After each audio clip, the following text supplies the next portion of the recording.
Paul, we have I have a nice little reading. It's kind of it's a couple of paragraphs here, and it's coming from page 69 in the Big Book of Alcoholics Anonymous, and it states, "We reviewed our conduct over the years past. Where had we been selfish, dishonest, or inconsiderate? Whom had we hurt? Did we unjustifiably arouse jealousy, suspicion, or bitterness? Where were we at fault? What should we have done instead? We got this all down on paper and looked at it. In this way, we tried to shape a sane and sound ideal for our future sex life. We subjugated each relation to this test. Was it selfish or not? We asked God to mold our ideals and help us to live up to them. We remembered always that our God powers were God-given and therefore good, neither to be used lightly or selfishly, nor be despised and loathed. Whatever our ideal turns out to be, we must be willing to grow towards it. We must be willing to make amends where we have done harm, provided that we not do bring about still more harm in so doing. In other words, we treat sex as we would any other problem. In meditation, we ask God what we should do about each specific matter. The right answer will come if we want it. God alone can judge our sex relation. Counsel with another person is often desirable, but we let God be the final judge. We realize that some people are fanatical about sex as others are loose. We avoid historical thinking or advice. Suppose we fall short of our chosen ideal and stumble. Does this mean that we are going to get drunk?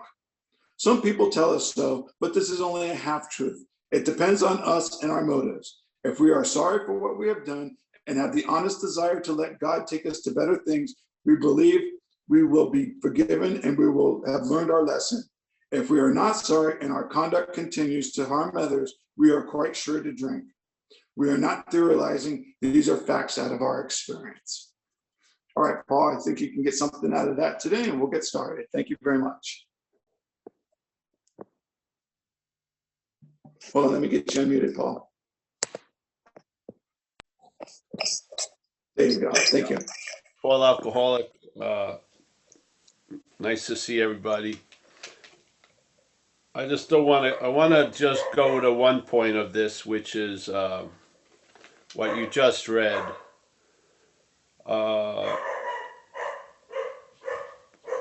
Suppose we fall short of the chosen ideal and stumble. Does this mean we are going to get drunk? Some people tell us so, but this is only a half-truth. It depends on us and on our motives. Most things depend on us. Yeah. That's why an action that someone would say is virtuous may not be virtuous for the person involved in it because of the dog's going off, but because of their where they're coming from. So we give everything the meaning it has in a way. Yeah.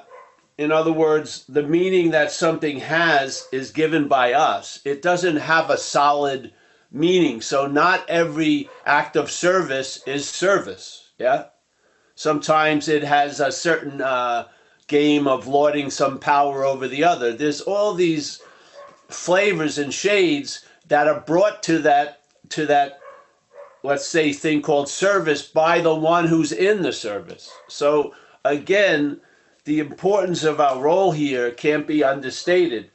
And if our facilities are taken over by the disease, like it says in the book, that we manufacture our own misery. I don't believe we manufacture our misery, but I do believe misery can be manufactured through us.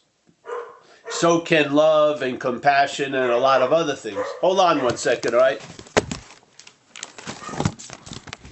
Hold on, I'll be right back.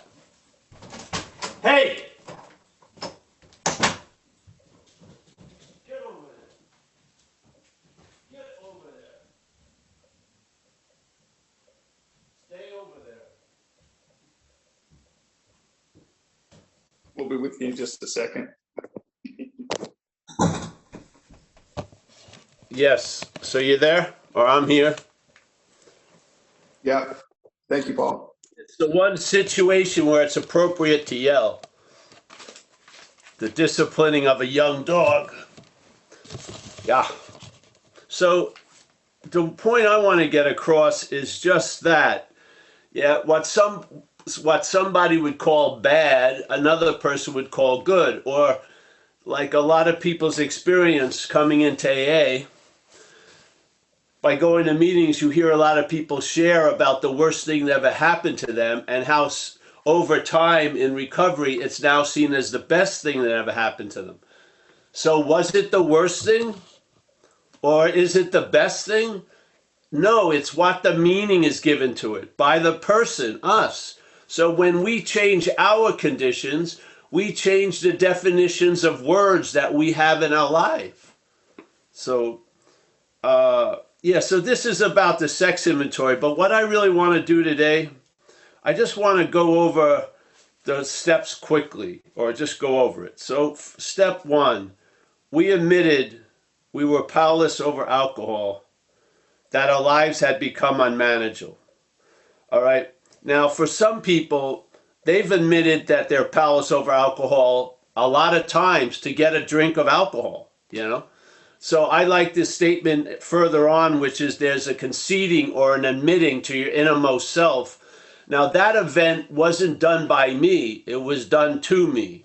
Yeah. So something struck me sober and basically allowed a clarity to happen, to come around something I wasn't clear about, which was exactly this. We admitted we were powerless and are powerless over alcohol. We may still be powerless over it if we drink. That's why the solution's a day at a time. And that our lives have become unmanageable. Now, how I see that now is if I drink alcohol or do drugs, basically I'm apt to do almost anything. This is the curious lack of recognition in our community about the word powerless, in my opinion. Yeah? Because a lot of people are still being framed by the behavior that they were driven to do, because the mental state which we're relying on is identified as the doer of whatever has happened through us, you know. Maybe not getting physically sick because it's too absurd, but these actions that are driven by some other force or some other influence always basically gets to commit the robbery in plain sight, because there's a claiming of being the doer of it. So if we were and are powerless, and it's really true that we were going to stop dancing when the gorilla wanted to stop, why are we still living under guilt and shame based on being the doer of what the gorilla did through us? Yeah. I'm just putting it out there. So, and then the unmanageability, you know, I believe is caused by self-managing. So living a life run on self-will is hardly going to be a success. That could be framed as unmanageability.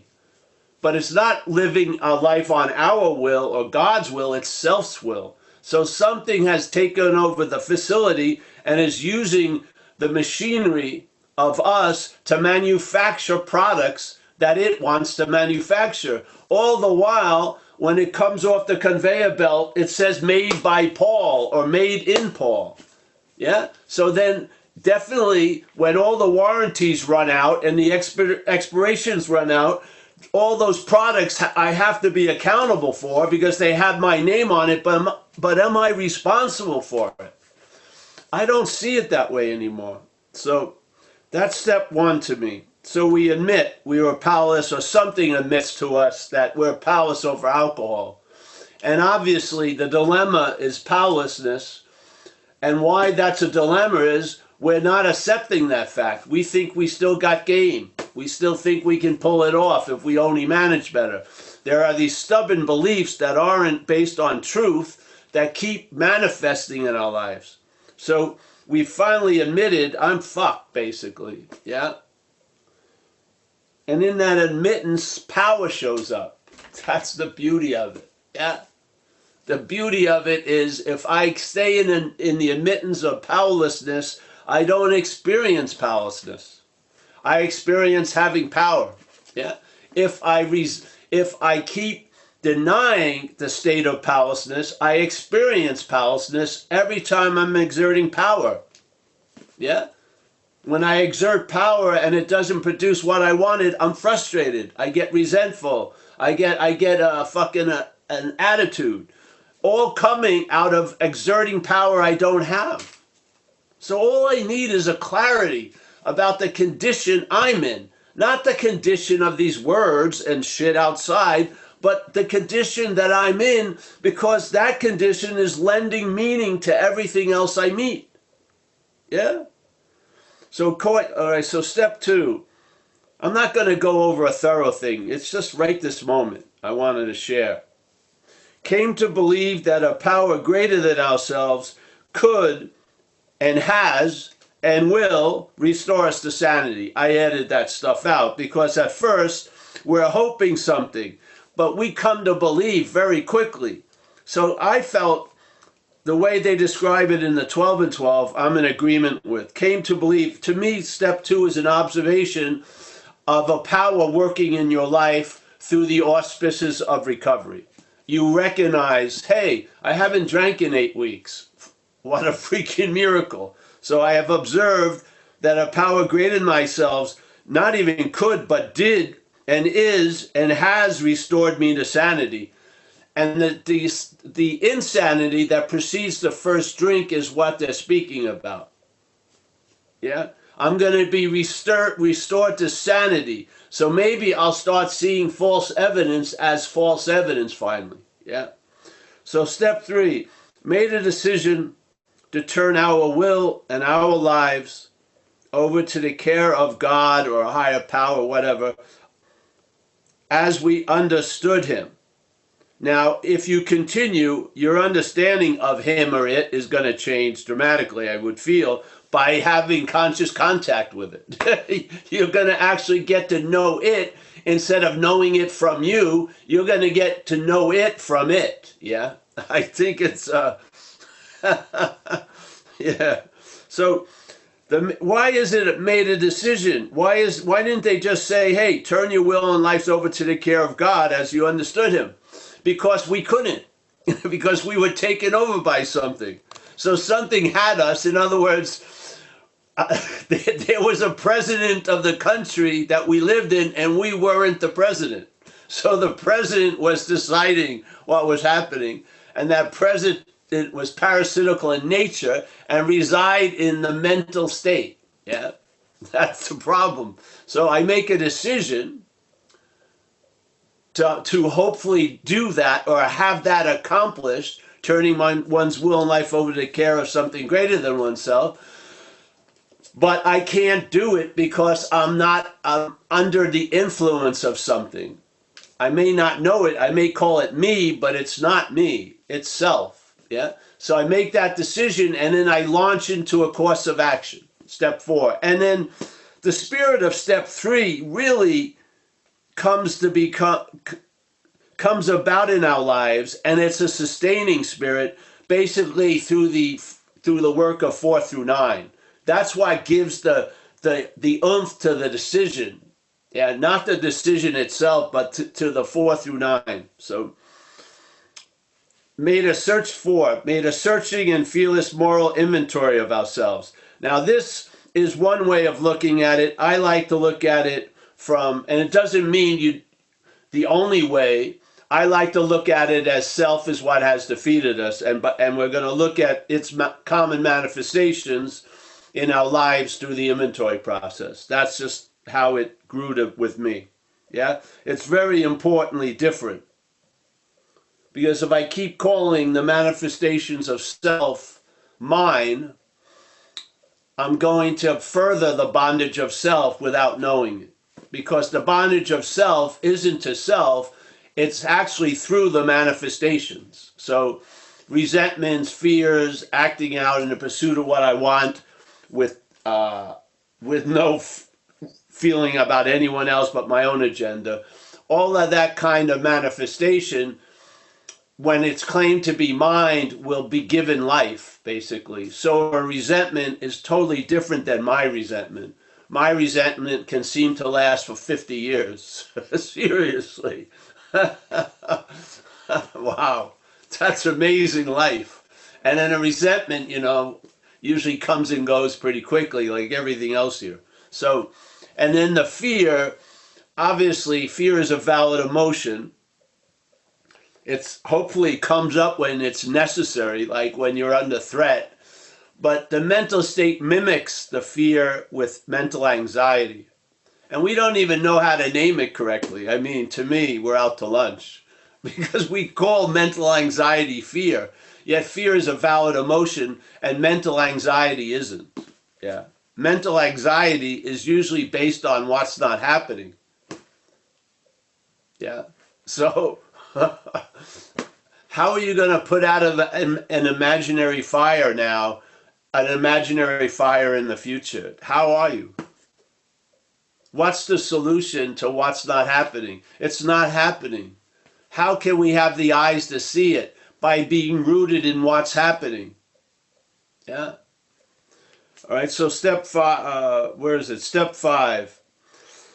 Admit it to God, to ourselves, and to another human being. That's incredibly important. I always like the idea of when there's a 5th step that it's you, me, and that presence. Yeah.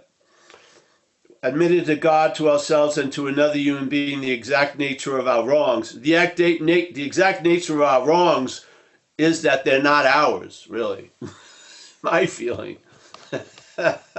I feel like something has taken us over. They give it the name self in recovery, so we use that term. But I don't see how you can, unless, it was a mental hiccup Bill Wilson had on page 64 where he put being convinced, which is basically the requirement necessary, especially for the first few steps. Being convinced, self, manifested in various ways, is what has defeated us.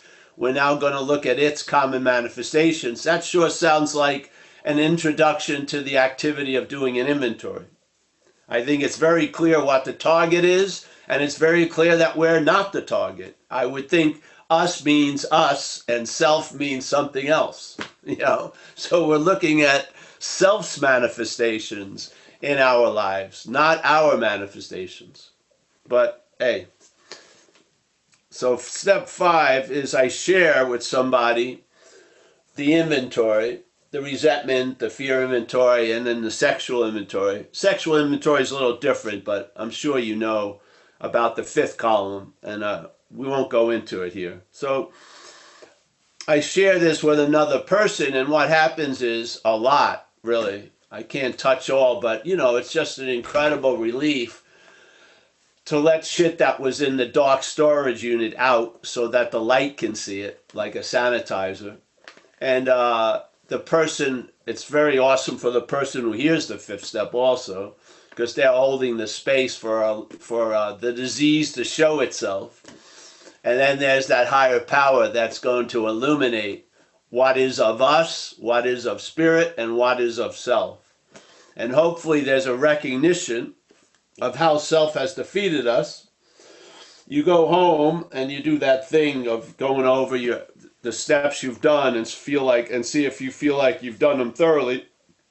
And then it goes into 6 and 7, which to me are really the working steps. After you do the process of the 12 steps, the working steps are 6 and 7, really.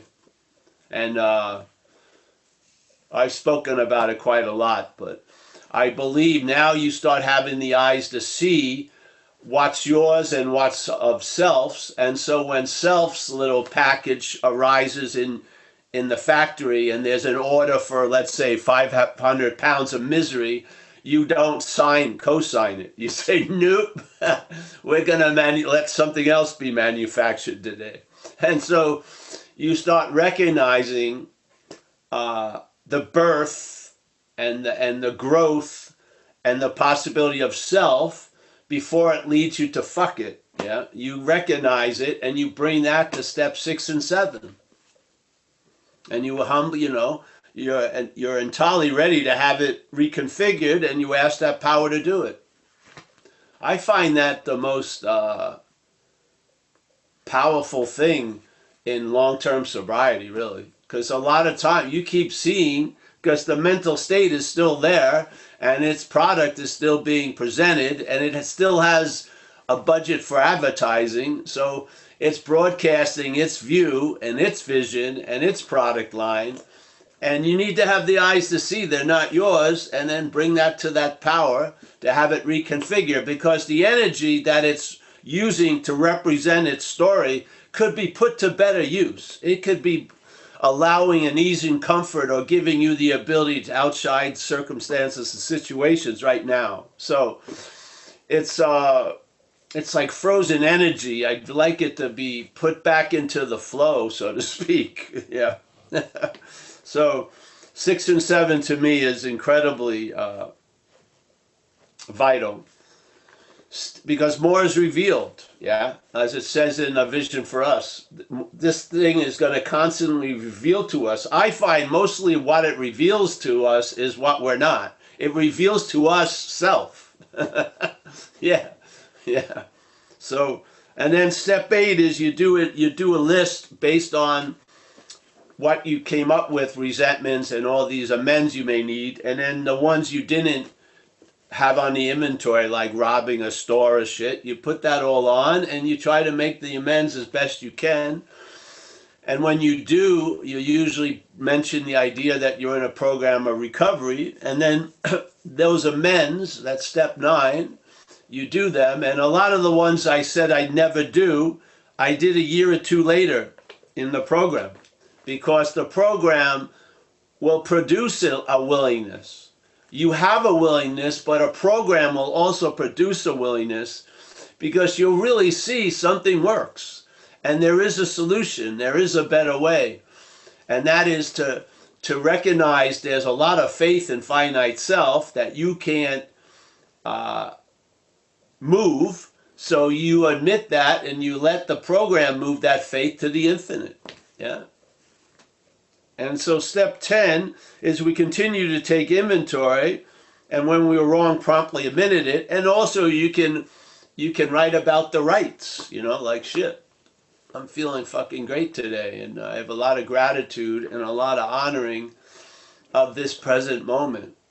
Yeah, to the point where I don't want to spend my time obsessed with what's not happening when I'm in what's happening. Yeah, it just doesn't make sense anymore. So the 10 is to continue to take inventory, just to recognize when self is still making a splash. Yeah, we have an easy way to make amends and clean it up, and then it goes to step 11, sort through prayer and meditation to improve our conscious contact with the higher power.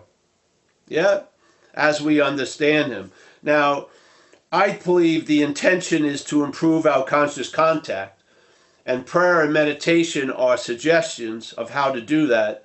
I figure as you continue in this program, you're going to find a lot more ways to express, really, not to improve one's conscious contact, but to express the improved conscious contact. It may be through meditation, it may be through prayer, but it may be through just living your day. So, yeah. And then step 12 is the agenda of recovery. Yeah. Sort through prayer and meditation to improve our, that's step 11. Yeah. Step 12 is having had a spiritual awakening as the result of these steps. We tried to carry this message to alcoholics and to practice these principles in all our affairs. And I always like to add, well, and if you find you can't practice these principles in all your affairs, limit your affairs for a while until you can. So basically, is the beauty of recovery, it's a very self-sustaining system, because I need to carry the message, you need to hear it, and then an hour later, I need to hear the message and you need to carry it. So this is what goes on. And obviously service and unity and recovery. Service is so important because we're in an orbit. Our interest and attention, or interest and attention, has been around this mental idea of Paul with such a tight orbit. And we get to think that that's the way it is. That's the atmosphere, it's sort of like, being in gravity. You're at the effects of gravity so much as a body, you don't know the effects of gravity. It would be nice to go into an anti-gravity chamber, and then by its absence, you'd realize how influential gravity is. The same thing here is this obsession with self is like this very tight orbit, and service allows that attention and interest to be pulled out of that orbit. And when it does, you get a sample of feeling available, and then a sense of a presence of spirit. Yeah. Now, hopefully, doing service is going to lead to being of service, just like doing gratitude lists leads to having an attitude of gratitude. Yeah. The possibilities are a small step, and then they lead to huge steps. Yeah. So, all right. Thanks. Just wanted to take this opportunity to share that view. All right, thank you, Paul. All right, we're open for any questions. If anybody has any questions today, you could use the raise hand feature in the more column. And right now I don't see any hands up right now.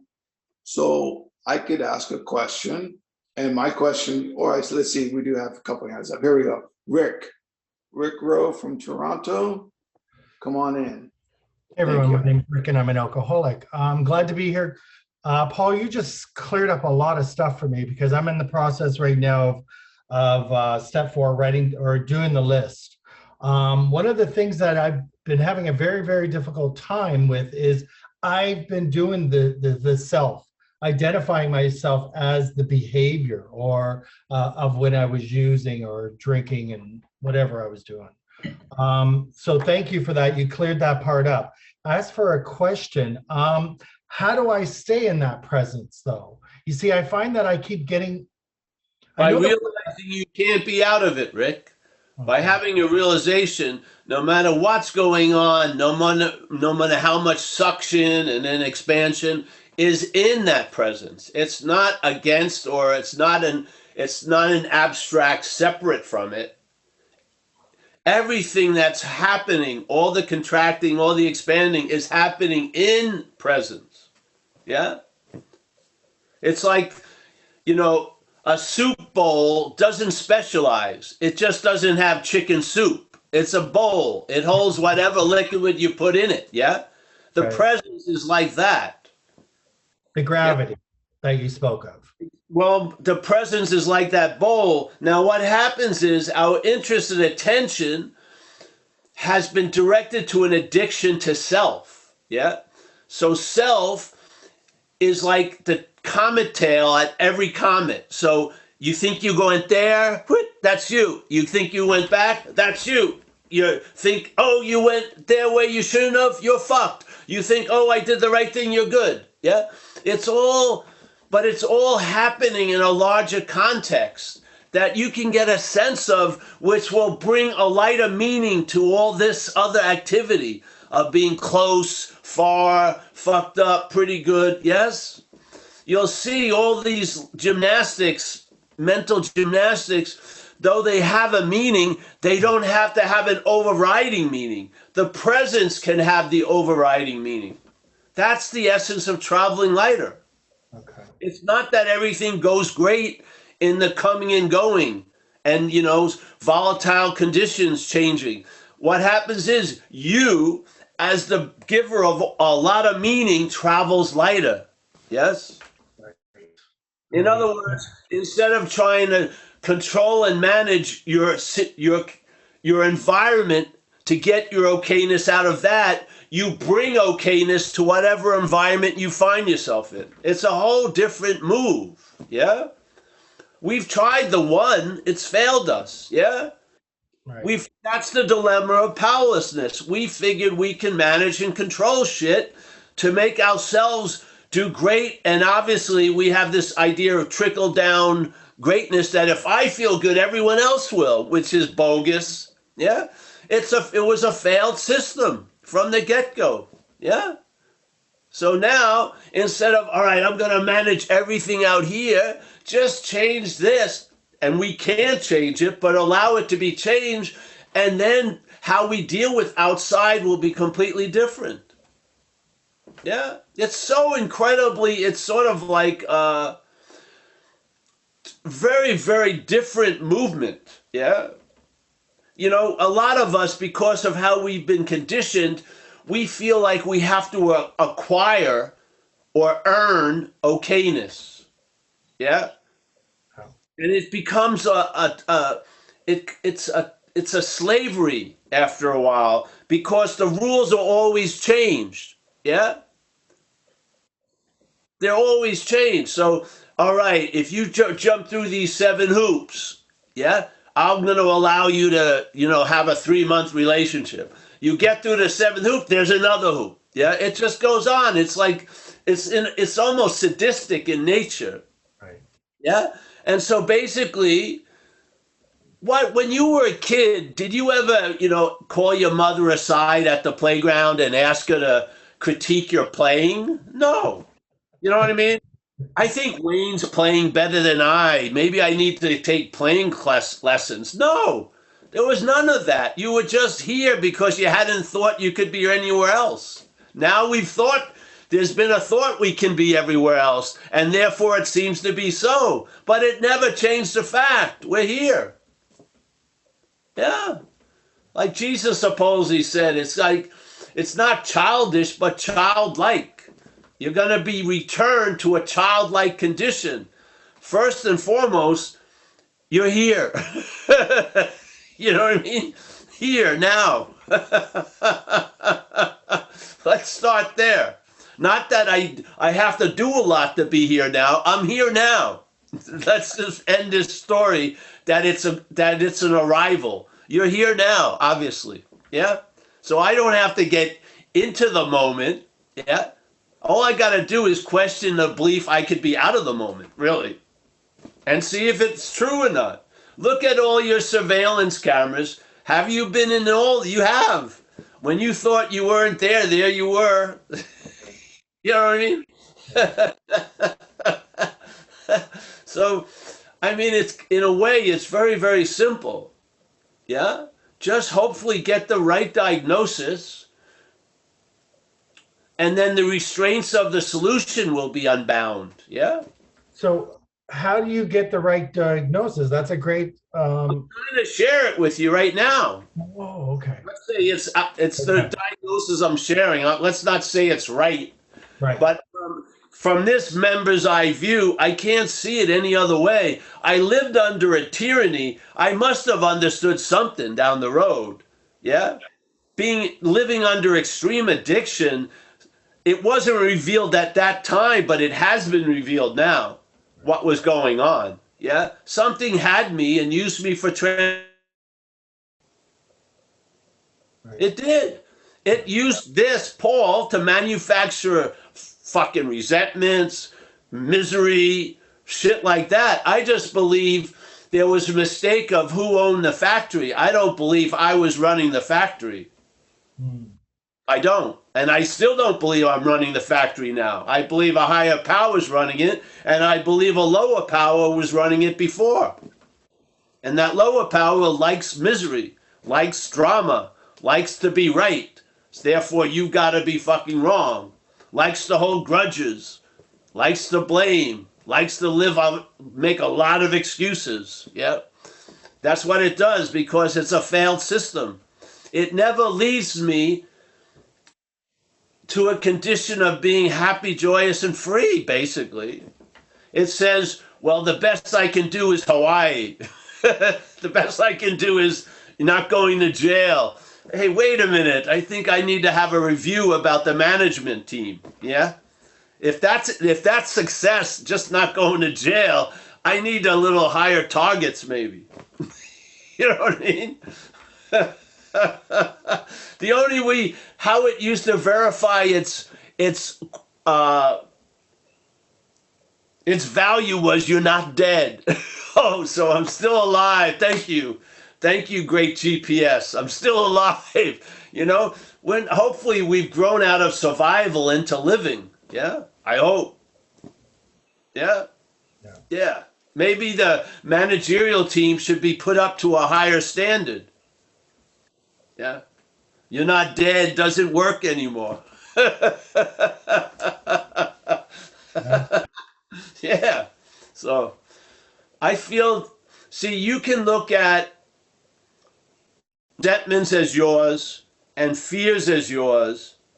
And I'm telling you, there's going to be a transfer of life to the resentment and the fear. You're going to breathe life into it by owning it. Right. And I've already experienced. I want to cut off that air supply. Right. I'm tired of fucking having shame about something that occurred 33 years ago. That's fucking insane to me. Yeah? Let's cut off. And the my is what keeps you fucking giving that thing mouth to mouth resuscitation. Right. Yeah? It is. Yeah? It's the act of being identified. So, let the thing go. Yeah? Jesus Christ. Is it true or not? Were you powerless over your behavior after you drank or used? If you were, then why are you allowing the mental state to harvest tons of guilt and shame based on you being the doer of those behaviors? You're in cognitive dissonance about the first step, obviously. Yeah? Either you were powerless or not. Were you powerless about the drinking, but everything else you did while under the influence? Give me a break. Yeah? Give me a break. Oh, I learned that behavior. I never learned to get on all fours on a carpet and look for cocaine. Never. I didn't learn that in school. I didn't learn that from my family. My father didn't bring me over. Paul, inevitably in this life, you're going to be getting down on all fours. And you may see little lint and think it's coke, but don't be fooled. No, never heard of that. Because that never fucking happened. Yeah? Yeah. How can you keep letting this thing fucking steal life from your ass? Really? Only because we're not seeing it clearly. Why is it that most people go out around the fourth step? Because the fourth step is about looking to see your role in thing. And if you look to see your role in things, you're going to see self's role in things. You are. Sooner or later, you are. Yeah? And once you see that, wow. See, it loves not to be noticed. Yeah? That's how it thrives. When you recognize it, and that's how, when it appears, it will be framed as false evidence. And then it will not appear to be real to you anymore. Because you will have the eyes to see, because you've recognized self in your life.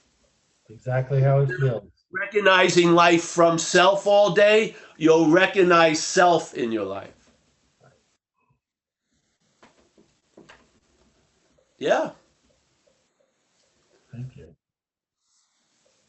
I'm just sharing my view of the steps. I'm not trying to change the steps, but obviously the inventory is presented one way, and then in the book it's also presented another way, which is looking at self's manifestations. I tend to go that direction. Yeah. Yeah.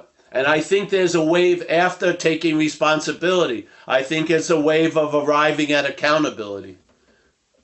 Yeah. Which does not breathe life to behaviors of 34 years ago. It doesn't. Yeah.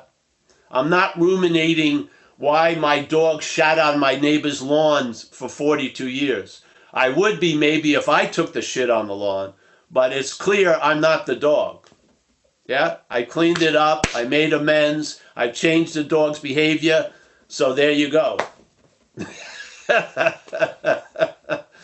just don't. That's how I see it. Yeah, I did the amends. Yeah. All that I didn't make me a person. It didn't. Yeah. I'm not a good person. I'm not a bad person. I think the idea of being a person is suspect in the first place, but there's a mixture of everything. Yeah. To be stuck in one based on what I did 34 years ago, that to me is insanity. Yeah. Yeah. So,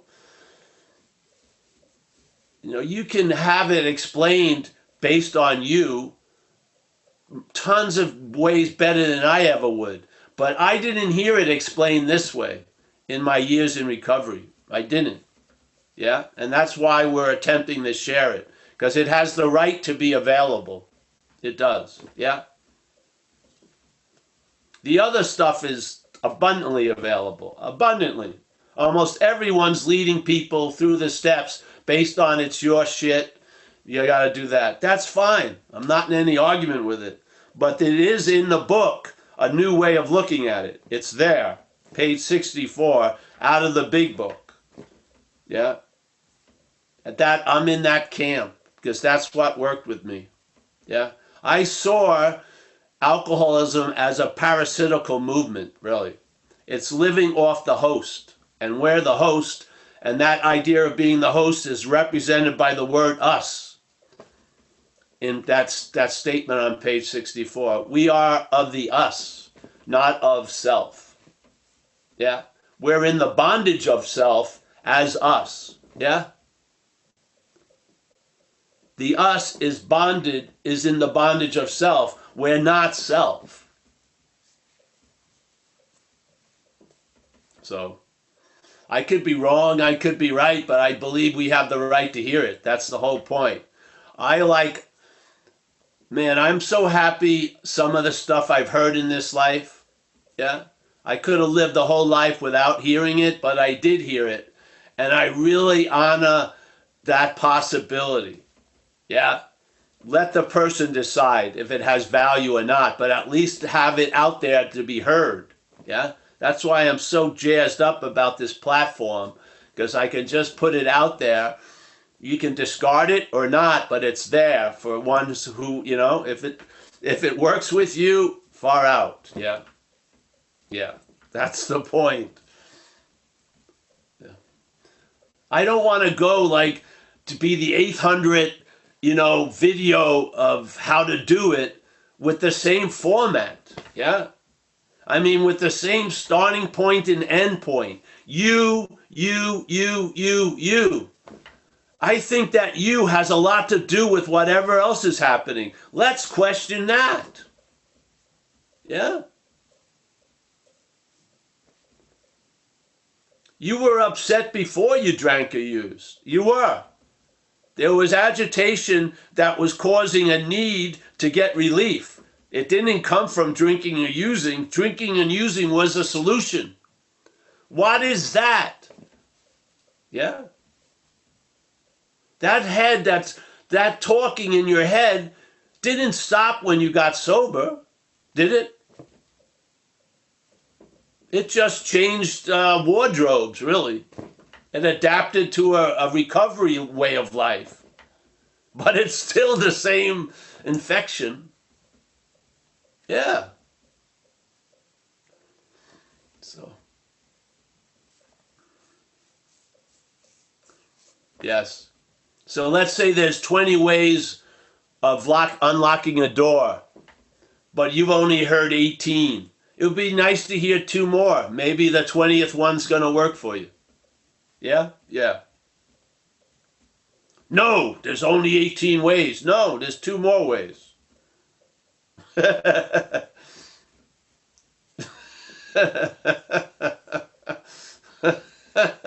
I'm not saying this is the way.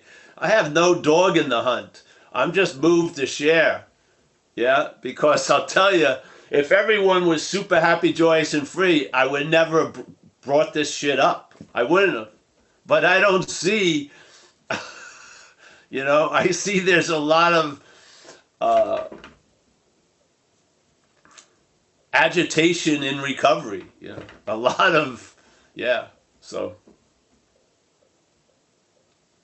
Yeah. All right. Thanks, bro. Nice to see you, Rick. Yeah.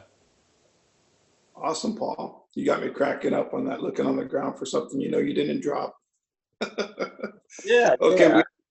Crazy. We have 4 hands up. Chris, we have Chris L come in with a hand up, and let me ask him to unmute.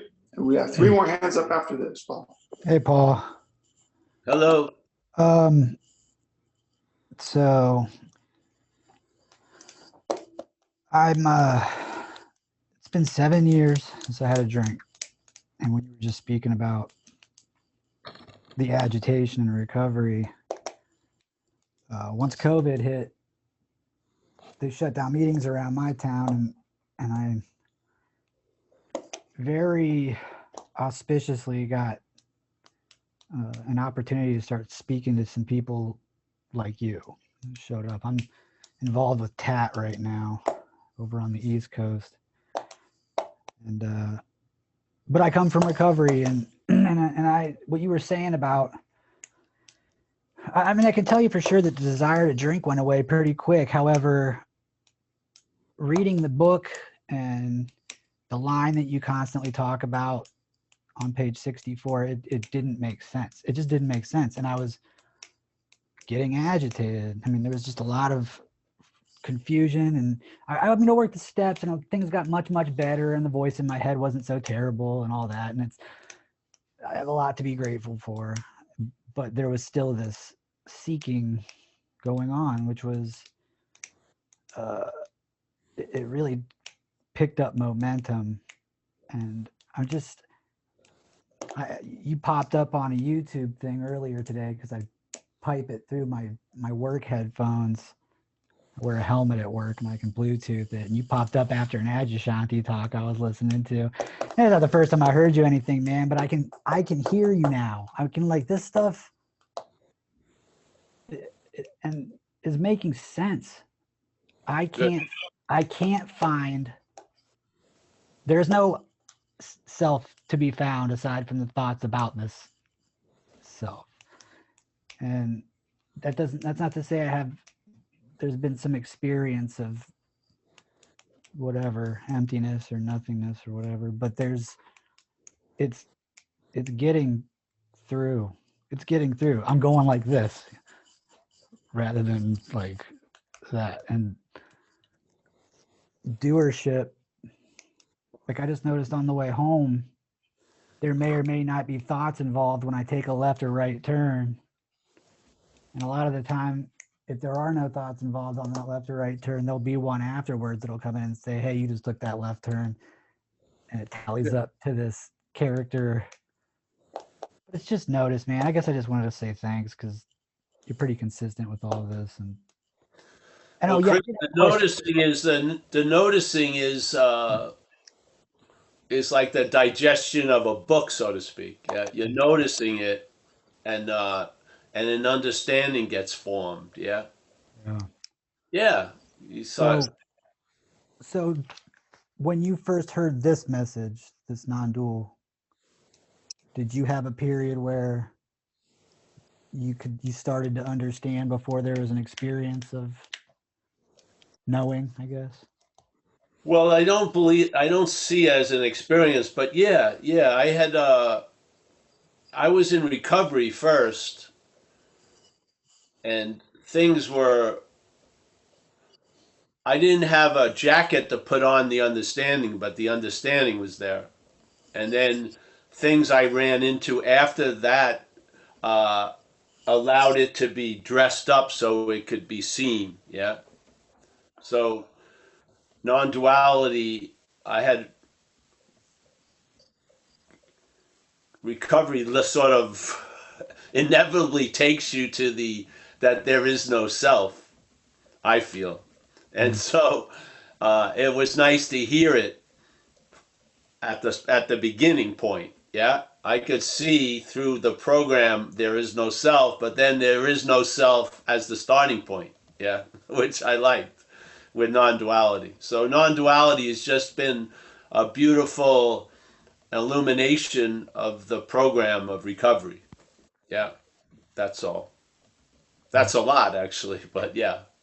So, but the noticing is already there. It just needs to be framed in a way that the action figure can put it on and have an understanding that allows it to travel lighter here.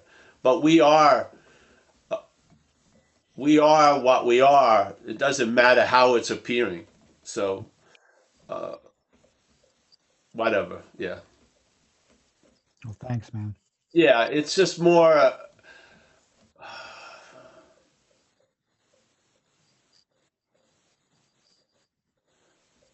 Like there's, let's say there's you have a towel and you and you're going like this a lot and some liquid's coming out of it. It would be hard to really be able to describe it to you as the Paul Hedderman experience. Yeah, so Paul Hedderman has gotten just, and then drops come out, and then yeah, uh, yeah. So it's so ingrained now. I don't see it as a topic or anything. Yeah, Yeah. yeah. So I just, that's how I see things. So it's cool. But I believe people can grow into an understanding. Yeah, and understanding can come after or it can become before. Yeah. In my case, I felt like it came after, and yet here we can share it and hopefully offer an understanding that there'll be a growing into. Yeah, yeah, Yeah. yeah. That's all. The aha is the exact same.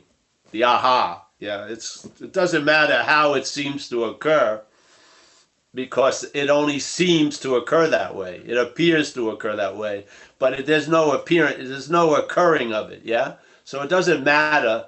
Is it like is the understanding leading to something, or there's that something leading to an understanding? It doesn't matter which way. Yeah.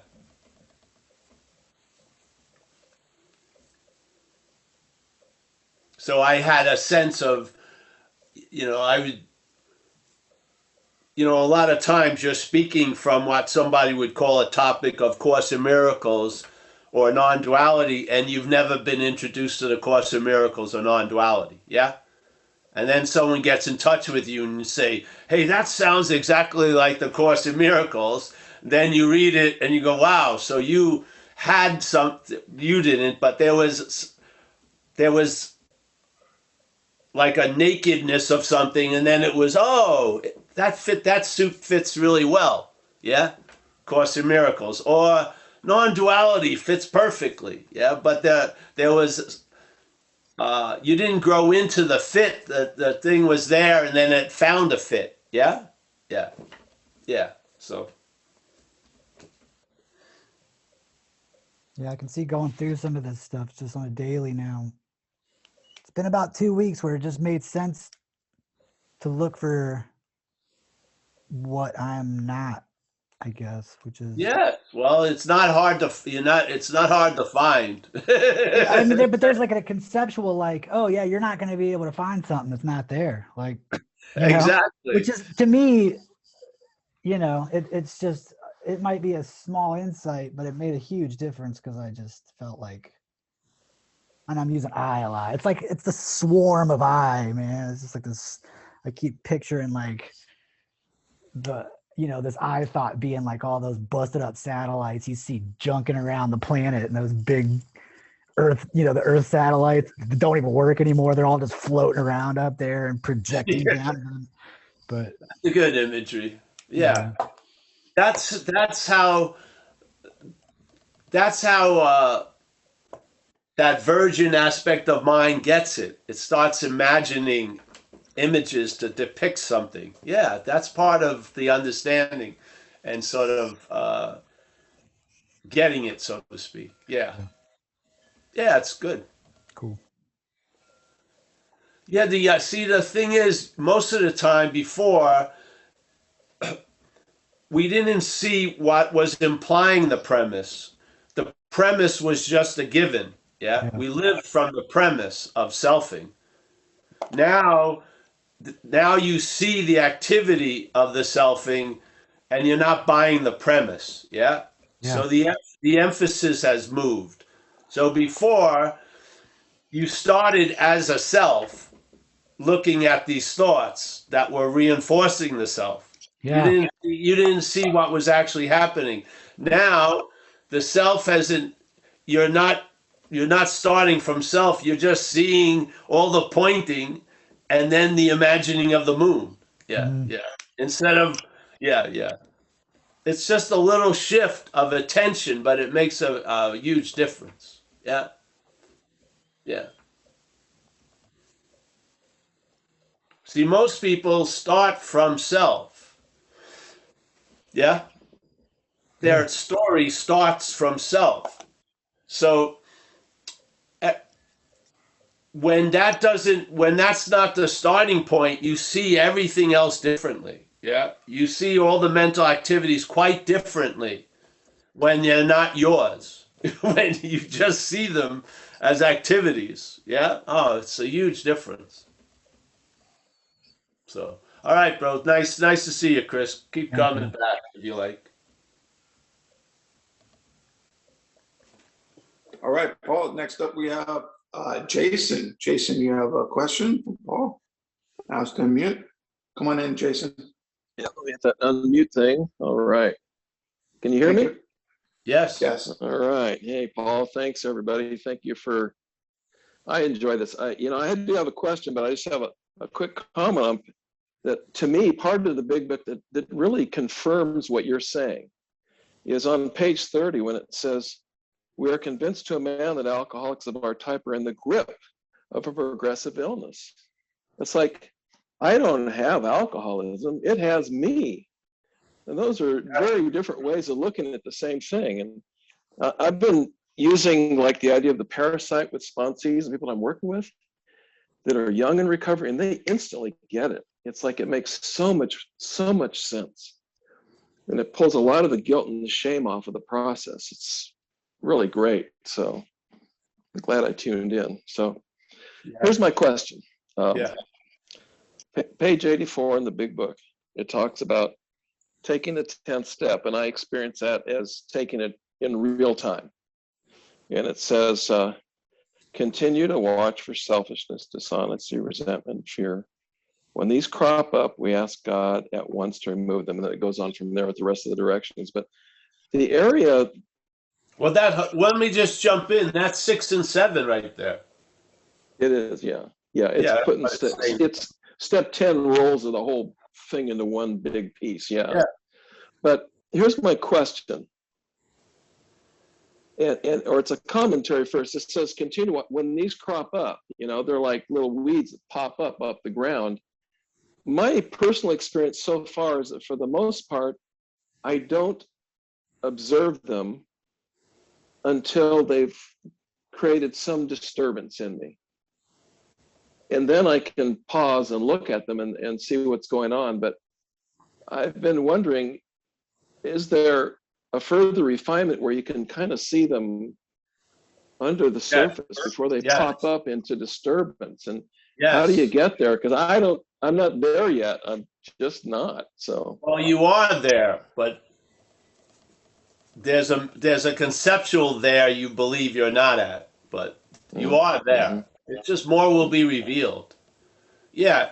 See, there's fuck it, yeah, and then there's things that lead to fuck it. So let's say you see like 3 links that lead to fuck it when there's maybe 6 links, yeah?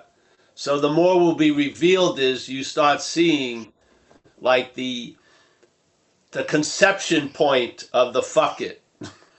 Yeah. And it's not like there's a sense that you got to the last of the links, yeah? Yeah, you basically, in other words, you saw the beast from tail to head. You don't need to. That's a whole new ball game then. Yeah, because it's only at the fuck it that it becomes incredibly dualistic. Yeah, when in the beginning it's just activity, and then there's meaning given to it. Yeah, and then it hits you, it leads to a fuck it, let's say.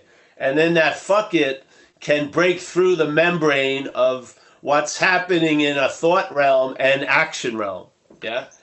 And then suddenly there's a crossover, and then there's an action which leads to consequences and effects, yeah, that prolong the imagined story that it's been trying to promote. Yeah. So its drive is not to be noticed at conception for sure. Definitely not be noticed at when it's leafing, yeah, and hopefully not noticed when you can start seeing the form it's taking. But see, that's the what's more that thing there's going to constantly be more revealed is just that the camera will be moved back more, yeah. It isn't like it wasn't happening. You'll just be seeing it more. Yeah. There's not more seeing in a way, but they're seeing it more. Yeah. So that's it. So the real point on one level is to keep a very clear membrane of what's going on in the mental realm and then the physical expression happening, yeah? Because we know what occurs when that occurs as an addict, yeah? Then the dog whistle goes out to authorities, you're up on stalking charges, a lot of fucking shit where you may believe it's not an ink tattoo, but it sure feels like an ink tattoo. So now you're trying to wash it off with a flimsy idea of non-duality. It doesn't work. Yeah. Yeah, right. So you're it's fine, bro. The conception is just thought. Then it starts being given a meaning and it leads to a contractive fuck it, yeah. But it doesn't start out that way. It's actually the observing of it from the mental state, not from awareness, from the mental state that starts giving it meaning. It's us that makes up Frankenstein, so to speak. Yeah. Mm-hmm. It's just an idea, but then it's given meaning by the observer, which isn't us. Yeah. It's not. Yeah. That's what gives it the meaning it has by the time it arrives at fuck it. Yeah, it's like you're kind of saying, don't get in the cop and thief mode. Yeah, well, that's the work. point. When it doesn't become, when it doesn't break off into that, it's basically, it could be used as a salad or you could smoke it. It's sort of like, it's got a lot more. It's way defined usually by the time people start noticing it. It's already policeman thief activity. Yeah.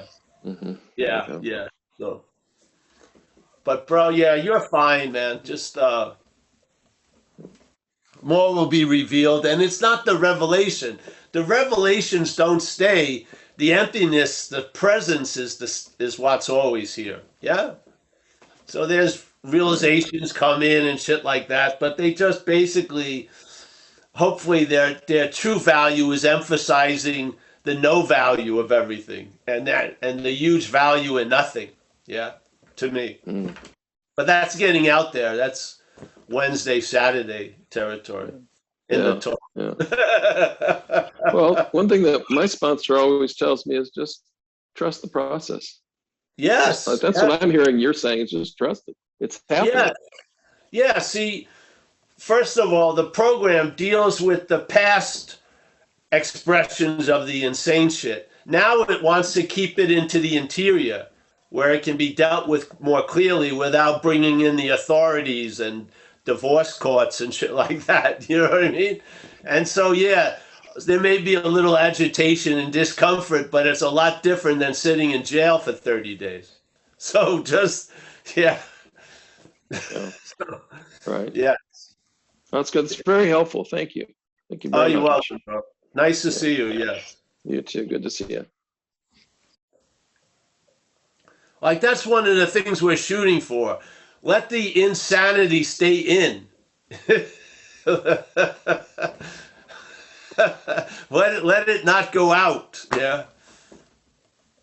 So, like, I have a little definition of an alcoholic and a recovered alcoholic. The alcoholic calls you after they drink. The recovered alcoholic calls you before they drink. That's sort of like what I'm talking about. Let's keep the insanity in the membrane of not leaving footprints.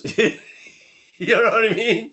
Let the sand of life be undisturbed, no matter how disturbed you are. Because once it makes some footprints, you're going to be beholden to it. Yes? Yeah, it's going to exact something from us. So, yeah, I think that's monumental for keeping it on the other side of the curtain. That's an incredible, that's like called the dam of grace. The dam of grace is keeping that fucking thing it's manifesting, but it's not taking form yet. Fucking great. Once it takes form, fuck, yeah.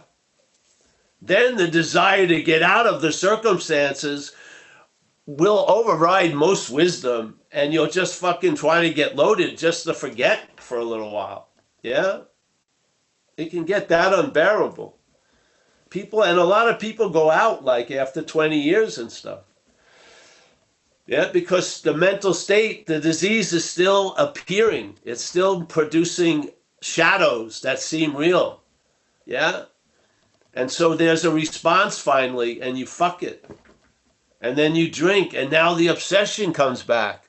And the craving that you thought you're never going to have again is eating you up. Yeah? You got to keep that fucker in the closet. And you and I can't do it. But something can. Yeah? And it's important. It's really at the point of false evidence appearing real. Yeah? If the false evidence appears real to us enough, it's going to appear as evidence out there. Yeah?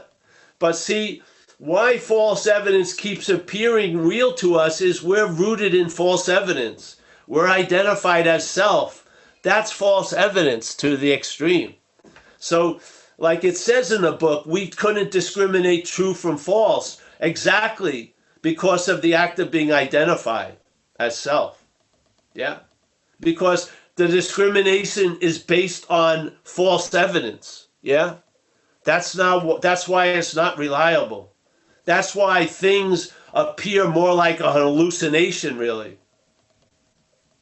You see something as a threat, you act out, and then you realize 5 minutes later it wasn't a threat. Your girlfriend wasn't thinking those thoughts you think she was thinking. But now, fucking, you've done something. Yeah? So in a way, we're hoping to establish a clear, like you used to say, don't drink no matter what. In a way, don't let their thoughts out no matter what. And how does that happen? Not of our own power, but of a higher power. Yeah? That's what gives us the luxury to sit here in this Zoom. If that false evidence was causing action to appear, we'd be under a camera, but it would be the one in the police station that goes by and checks you in the cell. It wouldn't be sitting on a nice couch on a Zoom. I mean, sometimes we're looking ahead so far, we don't have the gratitude of the state we're in now. Yeah?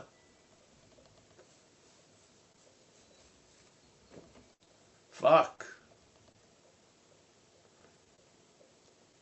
It's sort of like, you know how in the commerce of America, they deal with this thing in a weird way.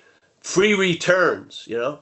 We buy a lot of shit that we don't need, but then we get a get out of jail free card. We can return it. But these behaviors from front, fuck it, you can't return.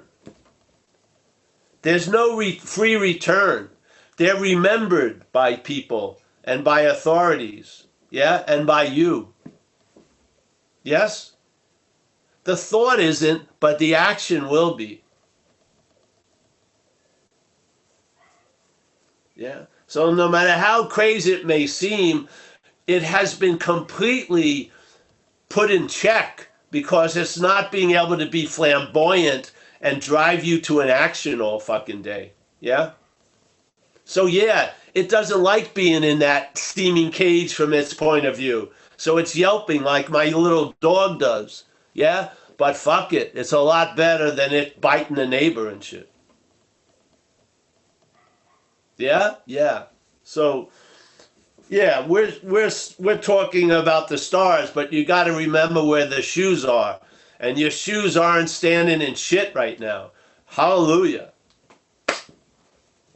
I mean, literally, hallelujah. Yet, but they could. Yeah? If you're rooted still in false evidence, a false evidence is going to be appealing enough that you're going to act upon it. The real immunity to false evidence is not taking yourself to be self. I'm telling you, really. That's the start of false evidence. So, yeah.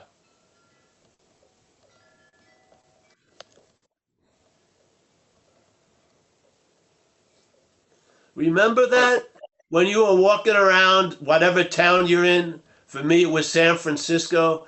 Had no fucking money, had no place to live. I would just walk around, try to go to friends' house. They may had liquid acid that expired. I take it anyway. Give me a beer, whatever. You know what I mean? Like a monk in Asia, you know, with the bowl. I had my little begging bowl, but I was looking for fucking relief, and I had no money to buy it myself. Talk about being devoted like a monk. I was enslaved to this shit. Yeah? I had no ability to enjoy anything. It was all sucked out of me. I had to have a stimulant. Yeah? Fucking insane. We've been freed from that. Yeah? Yeah. So the fucking dog barks a little. So what? Learn how to deal with it. It's easy. See it as not your dog, first of all. Yeah? And definitely not you. Please. Because if it's you barking, you might let it out, and then fucking there's no way. There's going to be hell to pay, probably. Yeah? Yeah. Shit. So, I'm stoked. My whole life is based on what happened by being struck sober. Yeah? I wouldn't be able to be sitting around here on a Zoom. I'd be begging for money somewhere or fucking shooting shit up that I hope was narcotics, like incense. Yeah. Oh no, you'd be cooler. No, probably not. So, yeah. Get to the root. We're close, you know? If you're not acting out there, you're close. Yeah? That's where you use 6 and 7. You're in the nest of where the problem resides, the mind.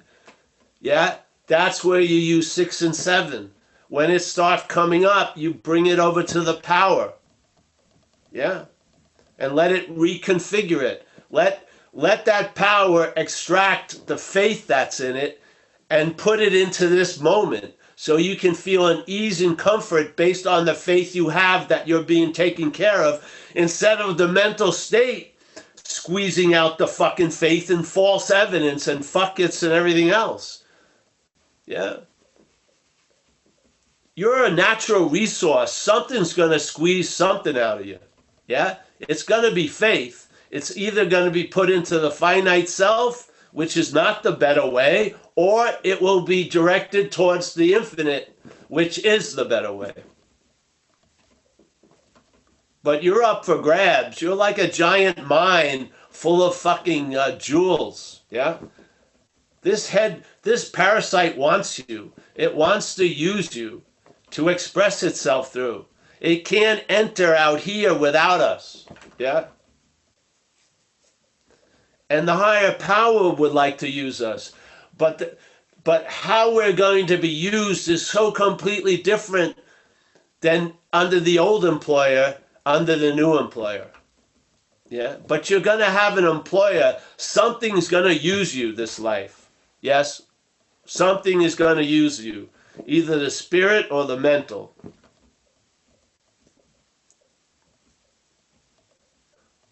but you're not a long-lasting, independent, separate thing. You're a possibility. Yeah? And something can make more possibility through you or fucking kill you. Not kill you, but just fucking put you into like a suspended animation and use you. Yeah? The same old, and you get to be alone and you get to be right. That's it. We're all in the better way now. Yeah. Recognize the system, the activity that is trying to take the faith,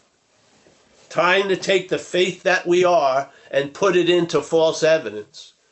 Yeah, hold on a second.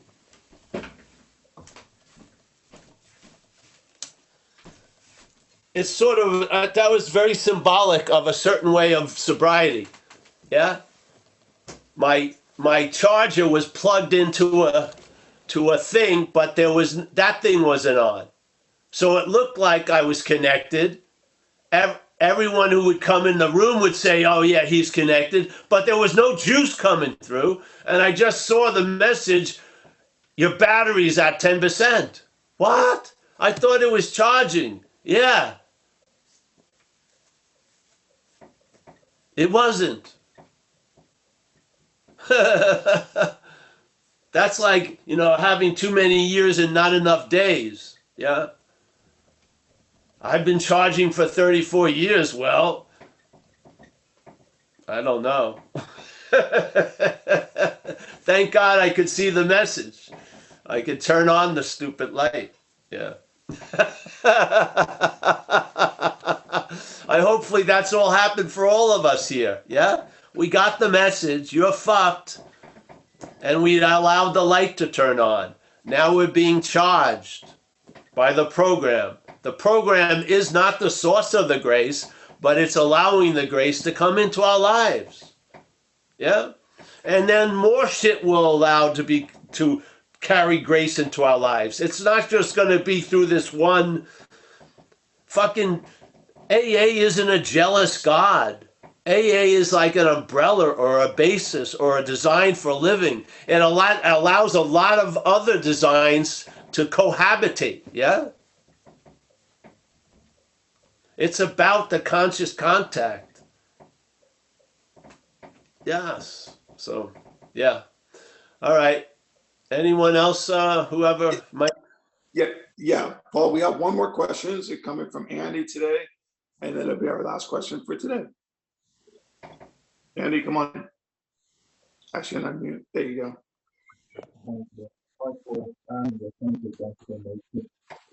I can't hear him.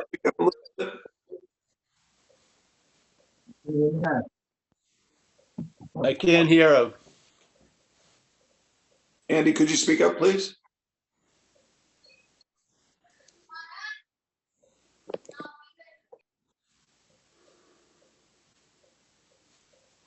You may need to shave a little bit, Andy, today. Can you hear me now, Paul? Yes. Yeah, brilliant. Yeah, Andy, hi, Power, me. Right. Been 13 months now, Paul, since I first come in, and Luke and Graham brought me to you. I didn't understand the book 12 months ago, and it's been almost 11 months now to the day that I thank you for saving my life, because I could not, as identifying myself as an addict and not using self, putting myself into the action figure, self and higher power mode, I couldn't get my head around that.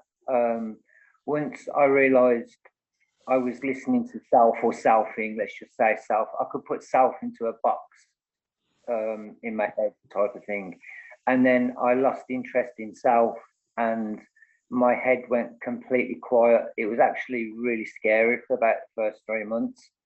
There was nothing there, completely nothing there, and it was so strange. And it's been like that ever since.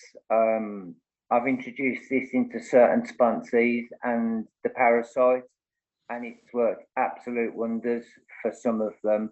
Others, they don't get it and they've relapsed, but the ones that get it, So far, I haven't relapsed. I just wondered, throughout obviously your clean time, has there been any point, or could you give any advice on any states that has ever set self off like to the extreme of when, say, you first came in and the obsession with self was really strong? Is there any like conditions like anxiety, stress, trauma that I could do without? I could do with like watching not to get into to set self off, or is it quiet completely? I didn't understand that so much, but you're talking about trauma and anxiety. Yeah, I was obviously I try and live every day as stress free as possible. Yeah. Like, But if you like have some stuff, there are ways, skillful means and stuff to have it relieved. Yeah. I, yeah, I just wondered if there was like, have you ever experienced any like points in? I don't need you to go personal. Have you ever experienced any points in your life where self has really kicked off to the point of when you first came in? No, not in a while. I had a,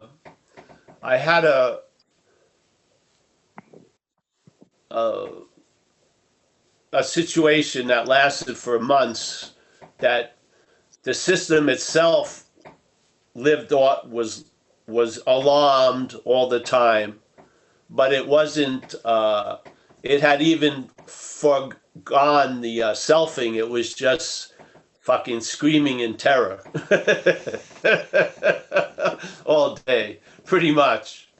And but I didn't act out, and I didn't die, so it worked itself out. But yes, but that when that occurred, I found acupuncture, yeah, and the acupuncture helped quite a lot because the energy of the body was wanting to leave, and so the organs were stressed out, and the head was just going off like 5 alarm fire. It was, but not saying much. It was just in abject terror, so to speak, almost like a panic attack, but like a long-lasting panic attack, like for months. Yeah, with different peaks. Where if it would hit a certain peak, I'd have to drive no matter where I was as fast as I could home and lay down. And I used to put money in an envelope on the nightstand so my roommates wouldn't be inconvenienced by the dead body. You know, I had such a strong feeling of termination that had a lot of evidence supporting it. Yeah. So, but there was nothing I could do to a certain point. I could lay on an acupuncture table, but I couldn't change what was happening. And I wasn't moved to drink or use, and I didn't pass away. So things adapted over time, and, you know, yeah, you know, the car got totally changed, but the same emblem Paul is on it. But the car wasn't like the old car, so to speak. Yeah, it was whatever. So, but if a lot of us have gone through a lot of trauma and drama, and some of it's stored, and I find mostly the easiest access point is through the body. I don't do any now, but energetic body work I used to find relief from trauma and stuff. Yeah, because like I got run over by a car, that impact was on the body, but was also taken in, yeah, into the body, like an impact, like a contraction, as if I'm going to get whacked at any moment. So that there was no talking it out of it. Yeah, I needed to do some other stuff. So yeah, Right. so I did. I would just run, magically like in AA. I'd run into a solution that I was needing, and then I'd meet someone, and they would work on it, and they'd allow. It's like the reconfiguring of step 6 and 7, but it was done physically. Yeah. The energy was sort of stuck in a certain posture, and then a person helped me with that changing. I couldn't seem to allow it to occur myself. So yeah. So that's, Right. I hope that's close to what you were asking about. Yeah. This is trusting the process. Trusting the process leads you to trust other processes. That's what happens if it's necessary. Yeah, you're going to find things that will work that further the agenda of us being of maximum use. You know, that's just how it works. Yeah, yeah. Yeah. They're Brilliant. not all in and of AA. They're here. Yeah, and yeah. So yeah. But Yeah. Thank I don't like, in my own experience, I don't like talking stuff out much. you. You No, know, I just no. rather, yeah, just whatever. Yeah. Brilliant. I think I'm. If I was a therapist, what I would do would just take people to the cold ocean and have them jump in without a wetsuit, and all their seeming problems would have disappeared. Yeah, so that's how real they are. So, yeah. Things seem so real based on conditions. If you change the conditions, they're not real at all. How real is it? Yeah. So this is the thing. So sometimes a physical jolt will show a fact of reality to us. Yeah. Yeah. I don't think you can live a life of having physical jolts, but every once in a while, I think it's good. Yeah. Okay. Yeah. Brilliant. Thank you so much. I think I'm about ready for non-duality now after 12 months.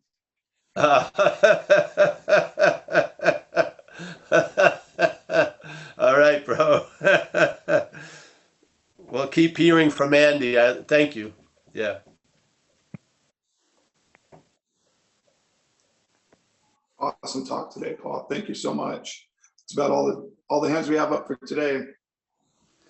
All right, great. Let's say hello to everybody. And Thank you for your time, Paul. oh, no problem, man. So there's Mike. Nice to see you, Mike. Mike O. Always a pleasure. Mickey, you did a great job last week, Mickey, running the show. Yeah. Yeah. You can be the head of my stable at any time. Yes. We got Justin. Nice to see you, Justin. Nikki, always a pleasure from BC, Canada. We got Walter from the Netherlands. We got Helen from Northern England. Always a pleasure to see you, Helen.